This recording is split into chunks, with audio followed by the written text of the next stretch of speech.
मित्रों नमस्कार। मैं पंडित कमलेश कुमार पांडे आपके अपने चैनल अनुदीपिका एस्ट्रोलॉजी में आपका स्वागत करता हूं। मित्रों, मैं आपको पिछले कुछ दिनों से चंद्रमा से संबंधित योगों के बारे में बता रहा था। अभी तक मैंने सुनफा योग के बारे में सब कुछ बता दिया है, आप पिछले वीडियोस में मेरे देख सकते हैं जाके। अब मैं आपको अनफा योग के बारे में बताऊंगा। अनफा योग के बारे में भी दरअसल मैंने बता दिया है, लेकिन जैसे अनफा योग क्या होता है ये तो बता दिया है, मगर मंगल यदि अनफा योग कारक ग्रह बने तो उसका क्या प्रभाव पड़ेगा, बुध बने तो क्या प्रभाव पड़ेगा और गुरु बने तो क्या प्रभाव पड़ेगा, ये मैं आपको आज के वीडियो में बताऊंगा। तो मित्रों, सबसे पहले ये बताऊंगा कि अगर अनफा योग कारक ग्रह मंगल हो तो जातक के ऊपर उसका क्या प्रभाव होता है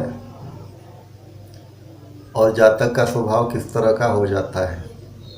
तो मित्रों, जैसा आप जानते हैं कि मंगल एक उग्र ग्रह है और इसके प्रभाव में जब जातक आता है तो आवेश की मात्रा अनायास ही बढ़ जाती है और जातक क्रोधी स्वभाव का हो सकता है, युद्ध के लिए हमेशा तत्पर यानी लड़ने झगड़ने को तैयार, इस तरह का जातक होता है।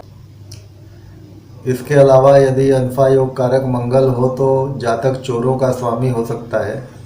ये दो तीन चीज़ें जो एक नेगेटिव के तौर पे आप देख सकते हैं, लेकिन इसमें पॉजिटिव भी काफ़ी चीज़ें हैं। जैसे कि मंगल अगर अनफा योग कारक हो तो व्यक्ति प्रशंसनीय कार्य करता है, वह ऐसा काम करता है कि लोग उसकी प्रशंसा करते हैं। वह श्रेष्ठ होता है, श्रेष्ठ यानी कि बेस्ट, जो बेस्ट किसी भी काम में जो बेस्ट डिसीजन हो ऐसा वो करता है। यदि मंगल योग कारक बनता है अनफा योग कारक तो व्यक्ति जो है वो स्वतंत्र रूप से कार्य करता है, किसी के अंडर में काम नहीं करता, अभिमानी होता है।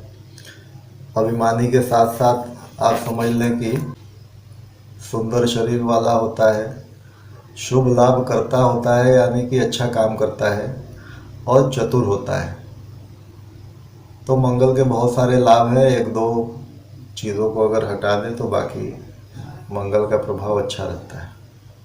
यदि बुध अनफा योग कारक ग्रह बने तो बुध आप जैसा जानते हैं कि वाणी का कारक बुध होता है, बुद्धि का कारक होता है, व्यापार का कारक होता है, लेखन का कारक होता है। तो निश्चित रूप से अगर अनफा योग कारक बुध हो तो व्यक्ति लेखन में अग्रणी होगा,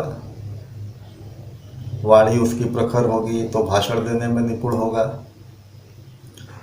बोलने की कला उसकी अच्छी होगी, कवि हो सकता है, चूँकि बुध कवि भी बनाता है, शास्त्रों का ज्ञाता हो सकता है। इसके अलावा ऐसे लोग राजा से सम्मान पाते हैं, तो अब तो राजा नहीं रहे, लेकिन उसकी जगह पे ये समझ सकते हैं कि सरकार द्वारा सम्मानित होते हैं। कोई बढ़िया लेखक हो गए, कवि हो गए तो निश्चित रूप से वो सरकार के द्वारा सम्मानित होंगे। इसके अलावा वो सुंदर शरीर वाला प्रसिद्ध कार्यकर्ता होता है, यानी कि कार्य में तो वो कुशल होता ही है, व्यवहार में भी दक्ष होता है, वाणी भी उसकी अच्छी होती है, बोलने की कला होती है, अपने काम में वो दक्ष होता है। तो जब आप इन सारी चीज़ों को मिला के देखेंगे तो अगर कोई व्यक्ति इस तरह का हो और कार्यकर्ता के रूप में काम करे तो फिर आप ये समझें कि वो एक सफल कार्यकर्ता होगा और वो बहुत प्रसिद्ध होगा, उसका नाम दूर दूर तक फैलेगा, इस तरह का वह कार्यकर्ता बनेगा। तो बुध भी अगर योग कारक हो, अनफा योग कारक, तो अच्छा रिजल्ट उसका आता है। बृहस्पति की बात यदि करें तो बृहस्पति व्यक्ति को गंभीर बनाता है। तो ऐसा व्यक्ति जो बृहस्पति जिसके अनफा योग कारक ग्रह बन जाए तो वो व्यक्ति गंभीर प्रकृति का होगा।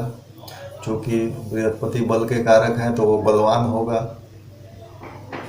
मेधावी होगा, बुद्धिमान होगा, लोगों में सम्मान उसका होगा, सरकार के द्वारा भी वो सम्मानित होता रहेगा। तो गुरु के भी एक तरह से अच्छे प्रभाव होते हैं। गुरु का एक ये है कि गुरु भी कवि हो सकता है और शुभ कार्यों में भी ये हमेशा संलग्न रहता है। जैसे कि चूँकि ग्रह शुभ है तो जब भी वो किसी काम में लगेगा तो शुभ कार्य में ही लगेगा, अशुभ कार्य से वो पीछे रहता है। पाप ग्रह जब होते हैं तो थोड़ा उसमें अशुभता हो जाती है, जैसा मैंने मंगल में बताया था। मंगल अगर चूँकि पाप ग्रह है तो थोड़ी सी अशुभता जरूर रहती है, लेकिन मंगल भी बढ़िया परिणाम देता है। मित्रों, ये मैंने आपको मंगल, बुध और गुरु के बारे में बता दिया। अनफा योग कारक अगर ये बनते हैं तो जातक के ऊपर क्या प्रभाव होता है। शेष शुक्र और शनि मैं आपको अगले वीडियो में बताऊंगा। और तब तक के लिए आप सुरक्षित रहें। आप जानते हैं कि इस समय कोरोना महामारी फैली हुई है, तो इस बीमारी से बचाव ही एकमात्र उपाय है। इसलिए आप सभी लोग अपने घर में रहें, बहुत आवश्यक होने पर बाहर जाएं, और जब तक ज़्यादा ज़रूरी न हो तब तक कृपया घर में ही रहें। शेष अगले अंक में। नमस्कार।